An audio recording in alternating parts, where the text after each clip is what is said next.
a gente já está falando em, né, quem é geógrafo, parece que não é consenso, mas a gente já fala no antropoceno, né? Numa outra era planetária, tem lá todos os cenos da vida, que eu não vou saber mais, Plistoceno, sei lá como é que chama tudo isso, mas a gente viveria então no antropoceno, onde o homem é o ser vivo que está imprimindo mudanças importantíssimas do ponto de vista do planeta mesmo, do ponto de vista físico, do ponto de vista climático. Não é? Estou falando bobagem, professor? Está certo, né? Então, são desafios para a humanidade, gente. São desafios gigantes, gigantes. E quando a gente fala de tecnologia e pensando em educação, né? A gente está assim, espantado, não sei se vocês estão acompanhando, esse recurso de inteligência artificial que começou, teve até uma matéria no Fantástico, domingo, o ChatGPT. Não ouviram falar? Gente, presta atenção nisso. ChatGPT é um recurso robótico, né, desses de interação que você tem pela internet, criado por uma indústria de tecnologia chamada OpenAI, inteligência artificial aberta, né? Que então é de uso gratuito por enquanto, pelo menos. E é uma... Gente, vocês precisam ver isso. Se vocês não viram, procurem, porque é um impacto quando você vê. O que ele faz, esse robô? Você coloca lá assim, quero falar sobre juventude. Então, assim, quais são os conceitos de juventude hoje existentes? Ele escreve para você um texto. Não é que você acha informações que você pega quando você pega o Google, por exemplo. Ele faz um texto. É a coisa mais impressionante que eu já vi. Eu ia trazer um texto para vocês aqui, mas tem tanta gente usando, porque foi lançado no final do ano passado, acho que em novembro. Tem tanta gente usando que eu não consegui acesso. Eu tentei várias vezes, não consegui acesso, porque já estava no limite. Tem recurso da Microsoft envolvido. Já estão fazendo uma ligação dele com o Teams, que a gente usa. É impressionante. Eu nunca tinha visto uma coisa que tivesse deixado tão impactada. E isso tem um impacto enorme da educação, porque é só você colocar ali uma demanda que sai uma redação. Não percam isso do radar. Aí vem aquelas conversas, mas toda vez que tem uma mudança de tecnologia, a gente se assusta, mas depois não é bem assim. A empresa já está buscando ferramentas para tentar detectar plágio, mas isso vai ter um impacto grande. Deixem isso no radar. Então, assim, a tecnologia está entrando em todas as situações da nossa vida. E aí, o pessoal que pensa nisso, né? Começa a enxergar o futuro quando cada vez mais incerto, complexo, com mudanças profundas no mundo do trabalho, mudanças na educação, né, que a gente está falando, no meio ambiente. Então, é uma perspectiva de futuro que tem que estar no radar da gente como professor e está impactando na visão de educação também. Quando a gente vê isso falando de mercado, né, que essas palavras que eu coloquei aí estão muito quando fala de mercado de trabalho, das mudanças no mundo de trabalho. Se vocês forem entrar na internet, vão encontrar um monte de gente falando sobre isso. Aí você fica meio desconfiado, né? Será que é assim mesmo? Mas quando você vê o Edgar Morin falando que o futuro vai ser incerto e complexo, aí você começa a prestar mais atenção. Então, é um mundo marcado pela cultura digital. A gente já não fala mais em uso de tecnologia. A gente vive imerso numa cultura digital. A gente já pensa, já se comporta, já vive no mundo digital. E hiperconectado. E quando a gente fala de cultura jovem, cada vez mais. De tal forma que, já faz algum tempo, nem se fala mais em um mundo virtual e um mundo real. Lembra? Quando começou essa história de tecnologia? Mas isso é do mundo virtual, a rede social é do mundo virtual. Quem hoje acha que rede social pertence só ao mundo virtual? que isso não interfere no mundo físico, né? Faz parte também da realidade que a gente vive. Todo mundo hoje pertence a alguma rede digital e os nossos alunos, com certeza, mais ainda do que nós. A conectividade ubíqua é uma condição da nossa vida hoje. Todo mundo está permanentemente conectado. Tenho certeza que todo mundo aqui, ó, já tem gente olhando o celular. Alguma mensagem, né? Teve uma dúvida, já vai lá no Google e já vê. Eu acordo de manhã, a primeira coisa que eu faço é dar uma olhadinha no celular. Acho que vocês também, né? É o tempo todo. Isso a gente chama de conectividade ubíqua. Isso altera a nossa vida, até nível de concentração. Vocês sabem disso, vocês são professores, sabem disso. Inteligência artificial, essa história do chat que eu falei para vocês, do GPT, assustador. E se fala muito hoje, isso interessa para nós educadores, né? Muito em inteligência distribuída, em ecologia cognitiva. A inteligência e o conhecimento não pertencem mais a indivíduos, ela está na rede, ela está distribuída. Eu acho isso bacana, gente, eu acho isso tão potente para o ser humano, eu gosto disso. Então a gente tem que raciocinar como professor, tendo isso em vista, né? Que a gente está lidando com o indivíduo, com o seu potencial de criação, seu potencial cognitivo, mas ele está interconectado com algo que a gente tem que ver sistemicamente. Ele está dentro de um sistema, nós todos estamos. Eu acho muito legal essa história de inteligência distribuída. Aí, quando a gente fala nesse mundo digital, né, nesse mundo hiperconectado, nesses desafios, e mundo do trabalho, aí eu fico super irritada quando eu vejo esse gráfico. E esse gráfico nem é tão recente, ó, de 2000. Gráfico não, tabela, né? Tabela que chama, professor de geografia? Tabela? Sei lá, esse negócio aqui. Isso tem muito a ver com a expectativa do mercado de trabalho com relação às habilidades que quem sai para o mercado de trabalho teria que ter para ter um sucesso na sua vida profissional. Então, começa lá, gente. Quais são? Foi uma pesquisa, né, feita, americana, mas acho que é bem ilustrativo disso que eu quero dizer. Começa lá falando em pensamento crítico, resolução de problemas, tecnologia, trabalho em equipe, criatividade de emoção. Aí você vai seguindo, né? Essas todas em roxo são as mais valorizadas.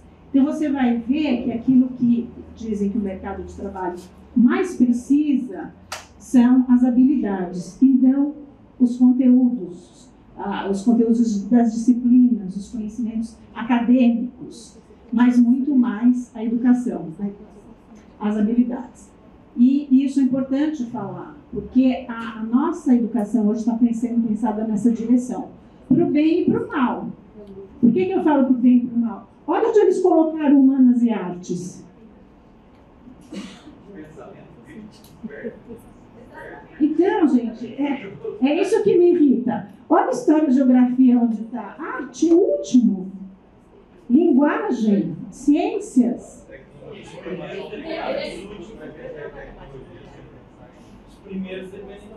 Então, você nunca pensa sem conteúdo. Você consegue construir alguma habilidade sem algum conteúdo disciplinar também? Sem um conteúdo acadêmico? Como é que você constrói uma habilidade no vazio? Né? Então, assim... Mas, de qualquer maneira, essa é a visão que está prevalecendo, né, em termos de expectativa da sociedade com relação à escola. E isso penetra na escola, com certeza. Eu vou demonstrar isso para vocês. Eu estou dizendo que é para o bem e para o mal, porque eu acho importante, sim, que a escola se volte para a construção de habilidades, porque a gente não vai... o foco não precisa ser os conteúdos, o foco único. Não precisa ser os conteúdos, acho que tem que estar com foco nas habilidades. Mas, né, vamos combinar que humanas, ser o último aluno, não vai dar muito certo esse projeto aí, não. E a escola, perante tudo isso, perante essas expectativas, e quando a gente fala de expectativa com relação à escola, é uma expectativa social e que acaba interferindo naquilo que os pais querem da escola, não é?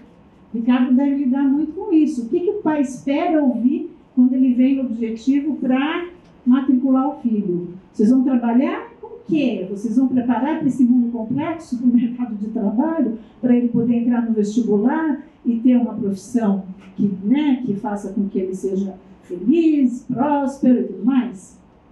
Então, isso impacta, com certeza, para o bem e para o mal. E aí, a gente pensando em cenários, peguei 2 cenários. Primeiro, de um autor que reflete sobre educação, de um livro que circulou por aí. Ao olhar para a escola, ainda vemos uma instituição que, por séculos, serviu de referência para que a sociedade planejasse o seu futuro, agora perdida em meio a tantas demandas desconhecidas e algumas até indesejadas. Então, uma visão um pouco triste, da escola. É a escola perdendo o seu papel tradicional de preparação futuro. Uma escola assustada, com as demandas que estão vindo e ela não está sabendo lidar com isso. Vocês acham que isso faz algum sentido? Esse cenário? Nunca pensaram sobre isso? É um modo de ver a situação da escola hoje. E aí, lembra que eu falei que o Antônio Nova veio fazer uma palestra e tudo aqui em São Paulo? Ele veio, na verdade, falar sobre esse documento da Unesco, que ele foi um dos organizadores. Eu convido vocês a buscarem na internet, vale super a pena. A Unesco, ela faz periodicamente documentos que meio que dão nortes para a educação. Há umas décadas, mais ou menos, ela fez aquele que falava em aprender a aprender. Lembram disso? Não vou lembrar a data. Desde esse aprender a aprender, não teve nenhum outro documento da Unesco. Esse foi o que surgiu agora no final do ano passado. E ele se chama Reimaginar Nossos Futuros Juntos. Um novo contrato social para a educação. Então, a proposta da Unesco é muito bacana, como eu disse, vale a pena ler, e é essa ideia de que é preciso socialmente você criar novos objetivos para a educação socialmente válidos, em que a sociedade se una para alcançar esses objetivos. É muito legal o documento. Eu peguei um pedacinho só, porque eu achei que resumia um pouco do espírito da coisa. O novo contrato social para a educação deve nos unir em torno de esforços coletivos e fornecer o conhecimento e a inovação necessários para delinear futuros sustentáveis e pacíficos para todos, fundamentados na justiça social, econômica e ambiental. Eu achei muito bonito esse propósito. Eu acho que pensar no início do ano, no início do ano letivo, no nosso papel dentro da educação, e pensar que a gente pode imaginar um futuro todos juntos, um futuro sustentável, em que haja justiça social, é a construção de uma utopia necessária para que a gente possa avançar. É um propósito para nós. E eu acho que a educação é isso, Você pensa em transformar. A educação é transformação. Por meio da transformação dos indivíduos, do crescimento dos indivíduos, transformar a sociedade também. E aí, então, pensando na educação do futuro, reflexão, A gente já aprendeu bastante, gente. A gente aprendeu tanto em termos de educação. Pense há 100 anos atrás, Palmatória, não é? Castigo. O que mais, gente? Decorar. Na história, estudo de homens ilustres. Hã? Isso eu não sei o que você está falando. Não, na minha época, eu tinha uma professora que fazia formiguinha atrás da porta. Chapéu de burro, gente. Lembra disso? Eu nunca vi, mas eu sei que existiu. Enfim, mas a gente ainda precisa aprender muito, né? Então, pensar quanto falta para chegar lá. Mas o que a gente pode fazer agora? A educação se faz de presente para construir o futuro. A gente atua hoje. Não dá para esperar as condições ideais. O aluno está ali na sua frente. E você tem um dever, né, de buscar a melhor condição para ele se desenvolver. E aí, uma frase do... Ai, gente, não vou saber se é presidente, diretor dessa comissão aí que fez esse documento. Ele tem até um vídeo na internet em que ele fala isso. Ele fala o que precisamos manter, ou seja, não precisa jogar a bacia, que é a água da bacia com a criança junto, né? A gente pode manter alguma coisa daquilo que a gente já aprendeu, que a gente sabe que funciona, e volto a dizer, a experiência do professor é fundamental. Ele sabe o que funciona, muitas vezes, que alguém está lá no gabinete, pode imaginar outras possibilidades, mas na hora, né, no dia a dia da sala de aula não vai funcionar.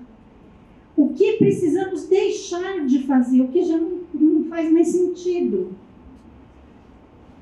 Vamos desapegar de hábitos antigos, de formas antigas, que a gente aprendeu e que repete, meio que por comodismo, meio que por inércia, né? Vamos deixar de fazer.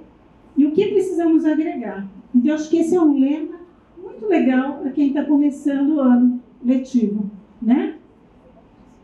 E refletir as equipes, né? O que a gente fez que nós vamos manter, porque isso é muito bom, isso é legal, é fundamental, faz parte da filosofia daquilo que a gente acredita que é o trabalho do professor, mas aquilo que a gente vai deixar de fazer e o que a gente vai trazer de novo. Que muitas vezes a solução para a educação é, vocês já viram essa ideia, né? Todo mundo fala que a escola precisa mudar para atender as demandas do mundo atual e precisa se transformar. E muitas vezes isso significa igual tecnologia. Não é assim, gente. Você põe um tablet na mão de cada aluno, o que você resolveu com isso? Né? A ação do professor continua sendo fundamental. Não existe outra saída. E aí, gente, é uma agenda meio comprida que eu peguei desse documento lá da Unesco, uma agenda para a educação. Eu fui pensando algumas coisas, eu vou falar rapidinho, depois vocês vão ler. Prioridade para a educação infantil de qualidade. Aí o pessoal da educação infantil vibra, né? Porque defende essa ideia e com muita razão. Ampliar a alfabetização, criar futuros multilingües, enriquecer o numeramento, aí vai tudo dentro de uma perspectiva de educação infantil. Impulsionar o potencial dos adolescentes e dos jovens. Aí vem umas coisas mais pedagógicas, né? Aprendizagem colaborativa interdisciplinar, um foco baseado em problemas, em resolução de problemas, de situações, avaliação significativa, interconectividade e independência. E aí são, né, uma agenda, mas que entra, é muito legal o documento quando ele entra nessa parte. Solidariedade, compaixão ética e empatia. Ele traz muito foco para valores humanos dentro da escola. Integrar, educar para os direitos humanos e a participação democrática. E aí, eu fiquei pensando, né? Tem essa agenda, que a gente pode se inspirar, mas a nossa agenda já trouxe alguns avanços, que é, por exemplo, a política de educação inclusiva, que ainda está valendo, né? E que tem princípios que valem para o todo, quando você pensa em educação inclusiva, não só do ponto de vista das necessidades educacionais especiais, que às vezes alguns alunos têm. Mas vamos seguir aqui. Toda pessoa tem direito à educação. Esses são itens dessa política nacional de educação. Esse é o documento oficial. Toda pessoa aprende.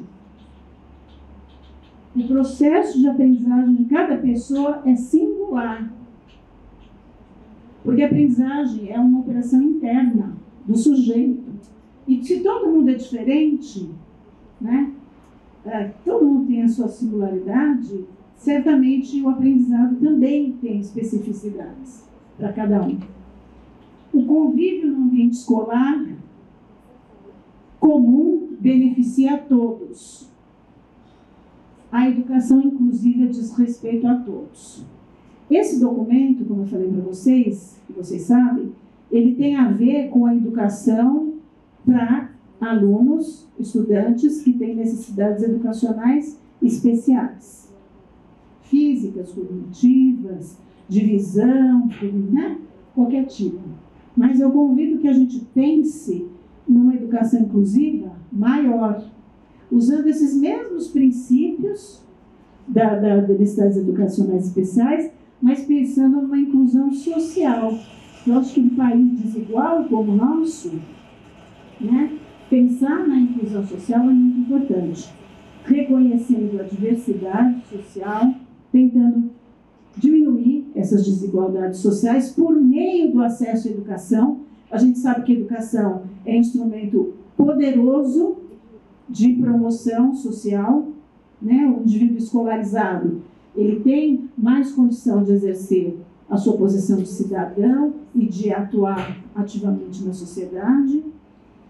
E pensando na igualdade de oferta educacional, mas valorizando um princípio que vai estar lá na BNCC, que é o princípio da equidade. Qual a diferença, gente, de igualdade e equidade?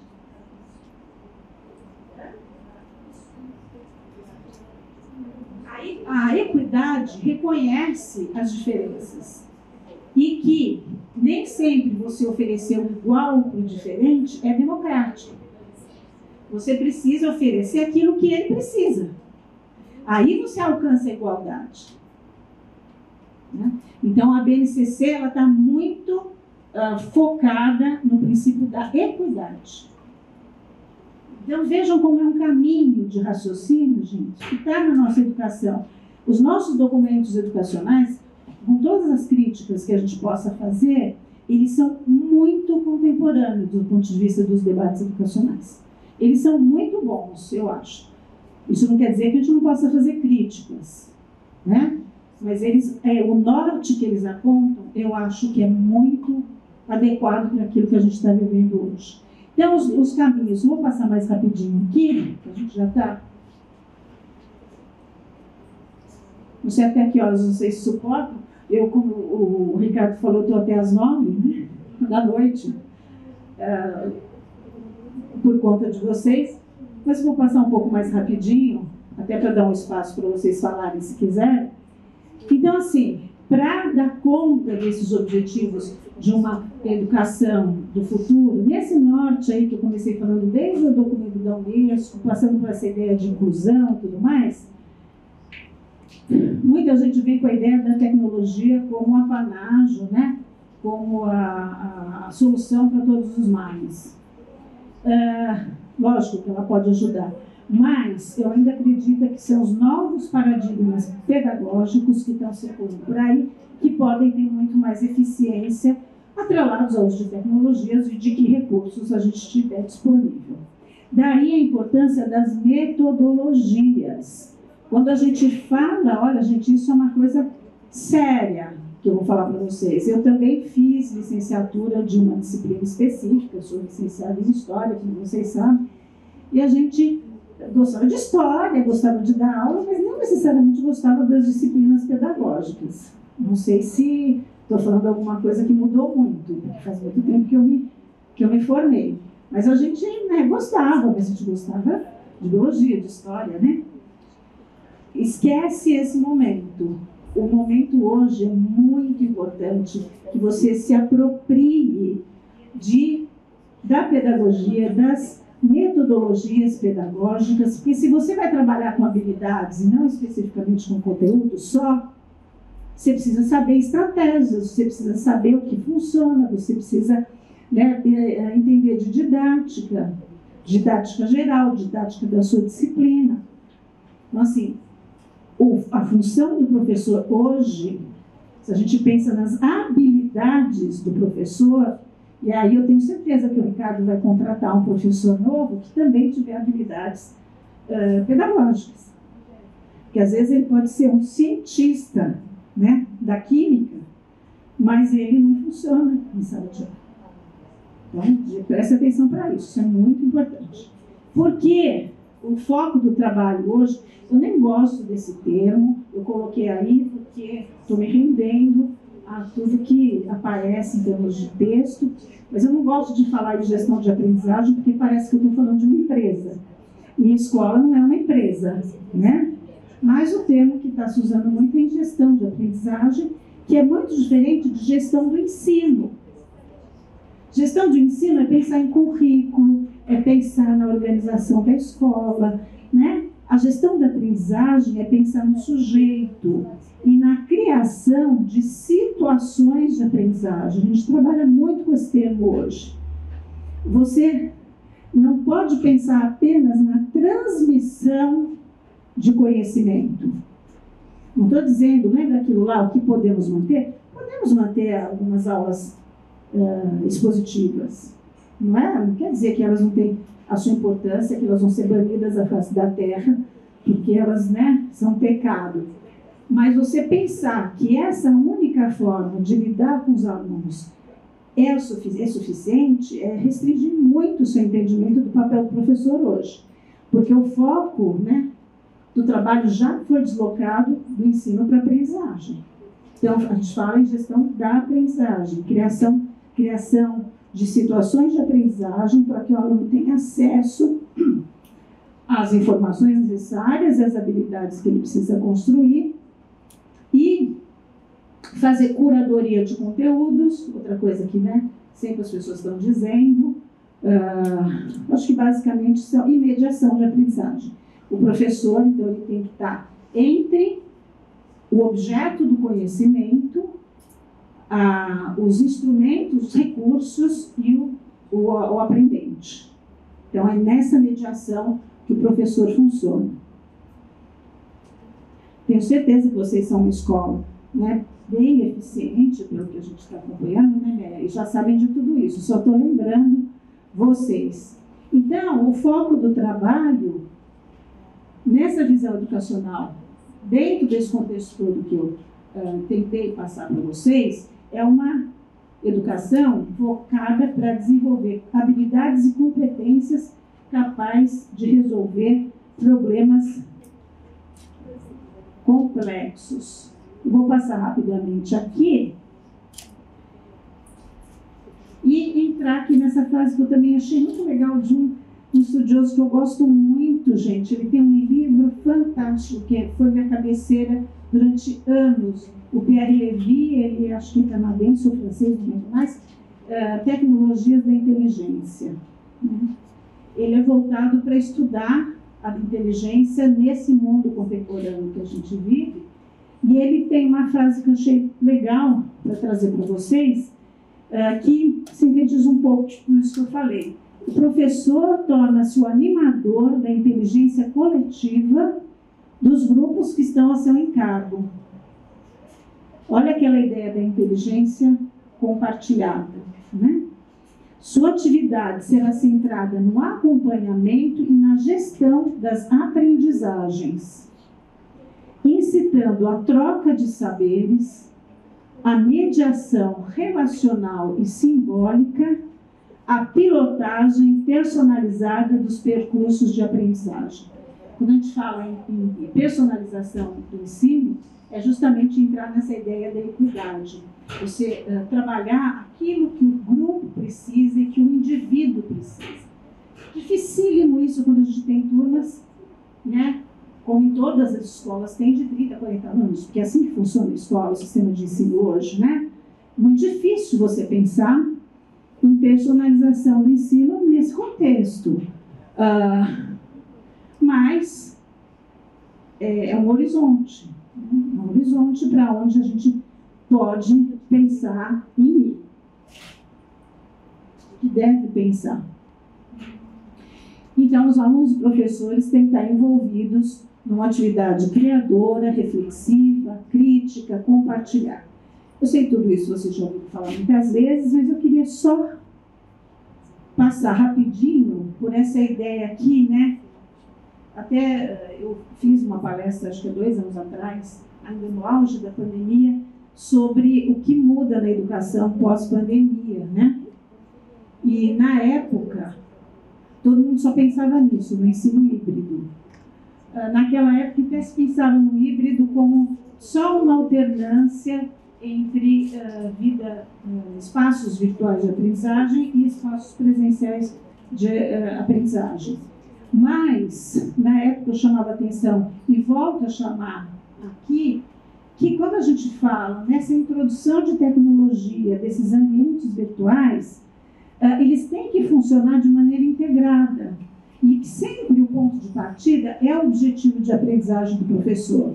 Aí ele tem que pensar num planejamento nesse sentido. Se a gente quiser, a gente volta a falar disso. Mas eu queria mais chamar a atenção de vocês com relação ao norte, né, dessas mudanças da educação que a gente está vivendo, que a gente está imerso nelas. Eu peguei aqui uns exemplos dos documentos oficiais, o quanto eles reproduzem tudo aquilo que a gente falou. A visão de criança como sujeito histórico e de direitos já está lá nas diretrizes curriculares nacionais da educação infantil em 2009, quer dizer, eu não estou falando nada tão novo para vocês, sempre valorizando, né, o que eu coloquei ali como título, as identidades, a pluralidade, o protagonismo e o fato do estudante também ser um sujeito de direitos.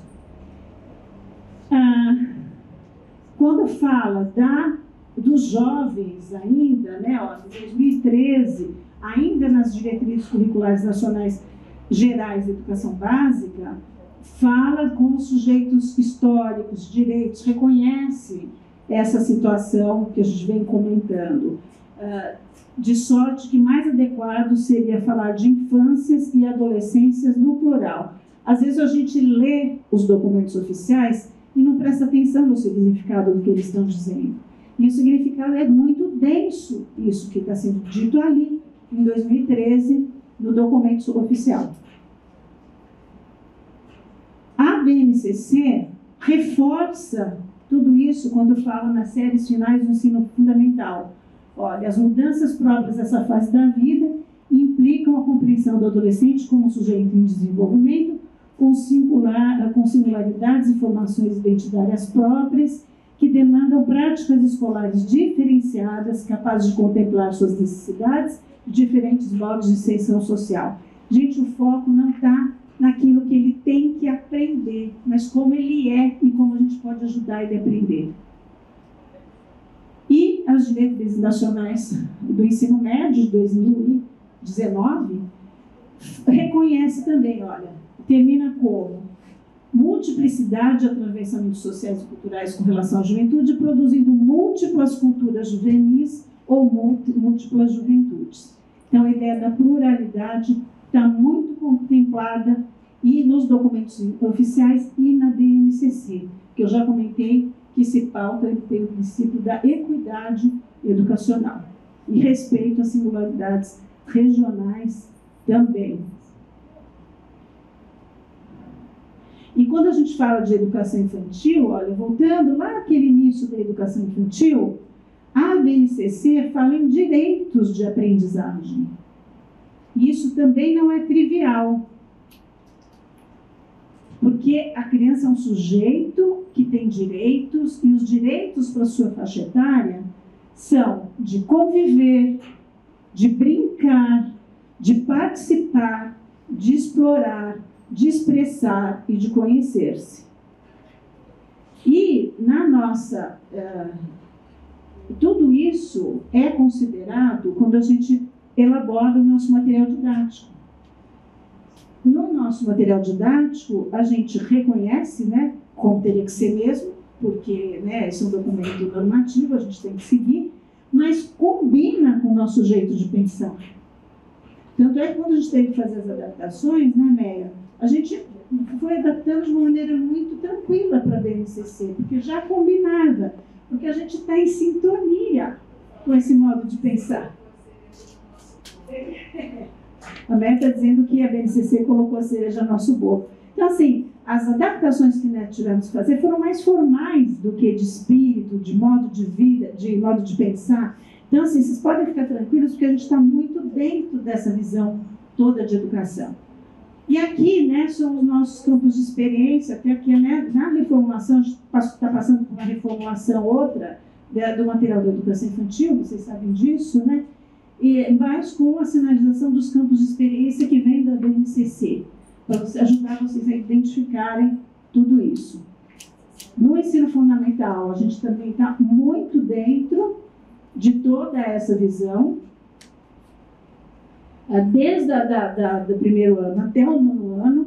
Comentei com vocês lá no início, né, o meu orgulho de ter trabalhado com o fundamental nessa direção, com uma pedagogia dialógica, participativa, organização do material em sequência didática, valorizando os conhecimentos prévios, trazendo conhecimentos novos, aplicando esse conhecimento, ampliando o repertório do aluno e as habilidades, sempre valorizando o protagonismo do aluno. Então, nada disso para nós é novo, e para vocês também não é.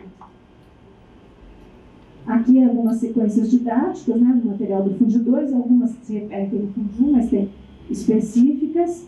E agora a novidade são os itinerários formativos do ensino médio, cuja reforma, muito criticada, e que certamente vai ter adaptações, mas essas adaptações vão vir muito quando o Enem for reformulado, quando os vestibulares forem reformulados. Por enquanto, a gente lida com essa transição em que a gente tem que dar conta, obviamente, né, da expectativa dos nossos alunos e das famílias, que é encaminhar para um bom resultado de Enem e de vestibulares, mas se adaptando a esse espírito mais contemporâneo da visão de educação de duas formas, reconhecendo o protagonismo do aluno na construção do conhecimento, das estratégias diferenciadas do trabalho das disciplinas dos itinerários formativos. Aqui estão só os itinerários da primeira série, que é para efeito só de ilustração, e também um protagonismo na medida em que se valoriza as escolhas do aluno, né? Aquilo que ele quer para a sua vida, e não um currículo único engessado para todos.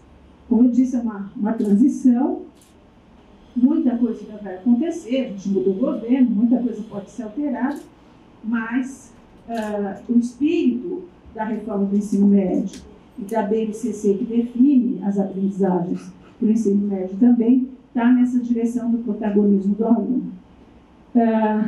Aí eu vou passar só lembrando o seguinte, que a BNCC, ela deu uma organicidade para todos os níveis de ensino, porque as competências que têm que ser construídas na escola, desde a educação infantil até o ensino médio, são as mesmas. Então, você tem que trabalhar com os olhos nessas competências desde a educação infantil. Você já sabe, né? Aí, outra ideia consolidada a partir da BNCC, que a educação ela não tem que se voltar apenas para a parte acadêmica, mas tem que incluir os aspectos físicos, sociais, emocionais, culturais e cognitivos, né? Porque o ser humano envolve tudo isso, e o objetivo da BNCC é ter uma educação que atinja o indivíduo na sua integralidade.